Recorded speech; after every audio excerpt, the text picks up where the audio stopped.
Hello friends, మన చైల్డ్హుడ్లో అనే subway Surfers అనే గేమ్ని అందరూ ఆడే ఉంటారు. అంటే చాలామందికి ఈ గేమ్ ఇప్పటికీ ఫేవరెట్ అయ్యే ఉంటుంది. అయితే ఈ గేమ్ వెనకాల ఎంత ఎమోషనల్ స్టోరీ ఉందో అనేది మీకు తెలుసా? అయితే ఇప్పుడు ఆ స్టోరీ గురించి మాట్లాడుకుందాం.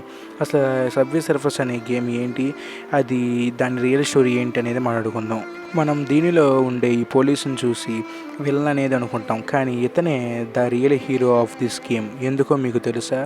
యుఎస్ఏలో జాక్ అనే 15 ఏళ్ల అబ్బాయి ఉండేవాడు. అయితే అతను మెట్రో మీద కలర్స్తో అయితే ఏయేయో బొమ్మలైతే గీస్తూ ఉండేవాడు.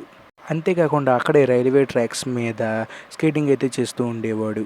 అక్కడే ఉన్న గార్డు జాక్ స్కేటింగ్ చేయడం చూసి, అంటే రైల్వే ట్రాక్ మీద స్కేటింగ్ చేయడం చూసి జాక్ని ఎలాగోలా పట్టుకొని ఇంట్లో అయితే అప్పగిస్తాడు.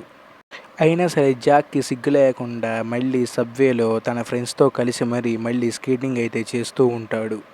రేయ్ అని అరవటంతో, అంటే మనం తెలుగులో అయితే మాట్లాడుకుందాం ఫ్రెండ్స్. రేయ్ అని అరవటంతో జాక్ పరిగెడుతూ ఉంటాడు. అతని వెంపటే అతన్ని పట్టుకుంటాకి గార్డ్ అయితే పరిగెడుతూ ఉంటాడు.